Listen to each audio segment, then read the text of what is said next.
अपने अपने कुल देवी को सत सत नमन। आज विजयदशमी के इस पावन पर्व पर आप सबको बहुत बहुत शुभकामनाएं, बधाई। विजयदशमी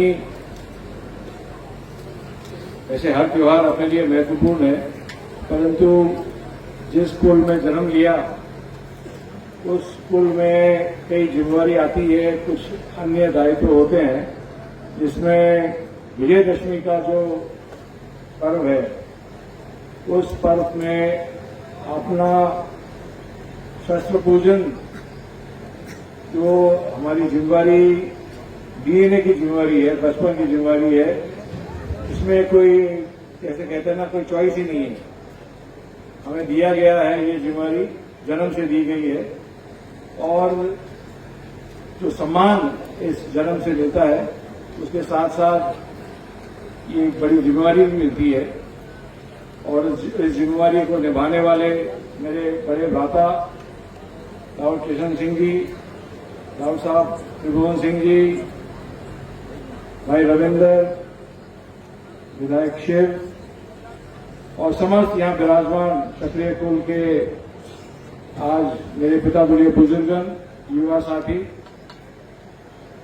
हर वर्ष की तरह आज भी इस पवित्र यात्रा में आपके बीच शामिल होकर मुझे बहुत प्रसन्नता हुई, गर्व हुआ कि पुनः अपने युवाओं ने, अपने मार्गदर्शकों ने इस नगर में इतना सुंदर संचालन करके एक जो कीर्तिमान स्थापित करा है इतने वर्षों से, वो कायम है। और जो अनुशासन का जो उदाहरण है, और मैं चाहता हूं कि ये अनुशासन का उदाहरण केवल विजयदशमी के दिन नहीं दिखे, परंतु 600 पूरे वर्ष दिखे, 365 दिन दिखे, क्योंकि हमारी जिम्मेवारी केवल एक दिन की नहीं होती है। हमारी जिम्मेवारी, जैसे प्रतापपुरी जी बाबू जी ने कहा था, हमारी जिम्मेवारी 24 घंटे 12 माह हमारी जिम्मेवारी रहती है। क्षत्रिय कुल में जन्म लेने का जो दायित्व है वो एक मार्गदर्शन के रूप में भी है समाज के लिए, परंतु सबसे महत्वपूर्ण जो दायित्व है एक रक्षक के रूप में है। और रक्षक आज के युग में शस्त्र का काम आ सकता है, इसलिए शस्त्र पूजन अनिवार्य है। जहां कहीं हम हो, जिस प्रकार का शस्त्र हो, ये नहीं कि सबके पास राइफल हो या पिस्तौल हो या तलवार हो, जैसे शस्त्र अपने पास हैं, जैसे शस्त्र अपने विरासत में मिले हैं, जैसे शस्त्र अपने रुचि से हमने लिए हैं, उनका पूजन हो। क्योंकि शस्त्र एक भगवान करे सिर्फ दिखने के लिए कभी काम आए, परंतु जब काम आएगा तो उसके बराबर कोई उत्तर नहीं है।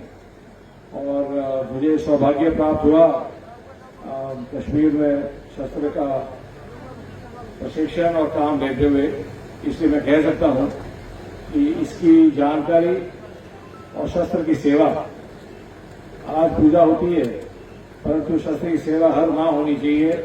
उसकी सफाई, उसकी तेल, हवा, सब कुछ हमें लगातार करना चाहिए, क्योंकि कोई भरोसा नहीं है कब काम में आएगा, कोई भरोसा नहीं कब जरूरत पड़ेगा।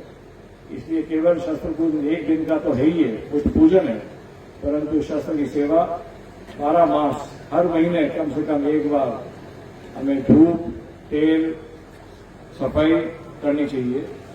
और जो अपने विशेषज्ञ हैं, अपने जैसे पुलिस के कोर्ट में हो, किसी आर्मी इन्फेंट्री यूनिट के कोर्ट में हो, वो आपको इसके बारे में ज्यादा जानकारी देंगे।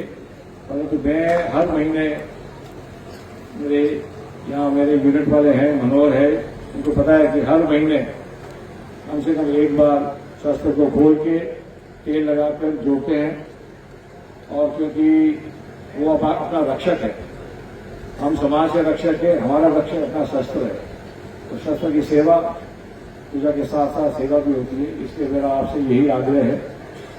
दूसरी बात जो मैं कहना चाह रहा था, आज प्रतापपुरी बाबू जी ने हम दोनों चर्चा कर रहे थे, पिछली बार कई बार मैंने निवेदन करा है, प्रार्थना करी है कि प्रेरणा यात्रा ठीक है, एक श्रम की बात है, इसलिए हम यहाँ सब पुरुष वर्ग यहाँ विराजमान है, परंतु संचालन के हिसाब से, मंच व्यवस्था के हिसाब से अपनी बालिकाओं को हम जितनी ज्यादा जिम्मेदारी देंगे, क्योंकि उनमें भी अपने जैसी उतनी ही काबिलियत है, परंतु अवसर हम देते नहीं है।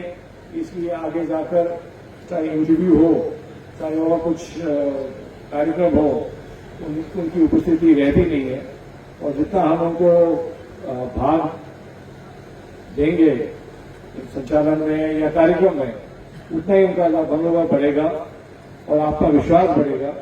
और आगे जब इंटरव्यू में जाएंगे तो वो आत्मविश्वास उनके लिए बहुत अति महत्वपूर्ण है। वहां काम आएगा, वहां उनको बहुत बड़ा सहयोग मिलेगा। इसलिए पुनः मैं आप सबसे यही निवेदन करता हूं, आयोजनकर्ता से निवेदन करता हूं, और विशेषकर इस संस्था के रक्षक बोले, भारत रक्षक बोले, किशोर सिंह जी, आपको बहुत बहुत बधाई। मैं कई वर्षों से देख रहा हूं कि इस संस्था का जो जैसे बढ़ती आई है, पहले क्या रूप दिखता था, आज क्या रूप दिख रहा है। और मुझे विश्वास है जिस प्रकार भामा साहब ने अपना योगदान आज दिया, पहले भी दिया, मुझे विश्वास है कि योगदान बना रहेगा और अन्य नए भामा साहब भी आएंगे। क्योंकि मैं चाहता हूं कि ऐसी संस्थाओं में अगर हम अपना सहयोग दें तो उसमें उत्थान समाज का ही नहीं है, परंतु हर वर्ग का है। क्योंकि जहां हम आगे बढ़ेंगे, उसके साथ साथ हर वर्ग आगे बढ़ेगा। क्योंकि हमारी जिम्मेदारी, जैसे नरेंद्र ने कहा था, छतरपुर में जन्म लेना हमारी जिम्मेदारी 36 कौम की बनती है। रक्षक नहीं, ये नहीं पूछेगा रक्षा करने से पहले कि तू कौन है, क्योंकि जब हम वर्दी पहनते हैं, हम भारत के लिए, अपने बंधु के लिए, अपने साथी के लिए हम लड़ते हैं। हम ये नहीं पूछते कि तू कहाँ का आया, तू कौन है, क्योंकि जिम्मेदारी, असली जिम्मेदारी वही है कि बिना पूछे हम आगे आए रक्षा करने के लिए। और मुझे विश्वास है कि जिस प्रकार आपने आज जो अनुशासन से पथ प्रेरणा यात्रा इतनी सुंदरता और इतनी ऐसी सफल बनाई, मुझे विश्वास है कि ये अनुशासन आप हमेशा दिखाते रहेंगे। और अंतिम वाली बात यह है कि बाकी की नहीं वो बालिका आई नहीं आई, लेकिन आज अजय पेड़ वाला घना दुखिया है, वो मैंने बहुत बहुत खुशी हुई है। बहुत बहुत धन्यवाद। जय जय भारत।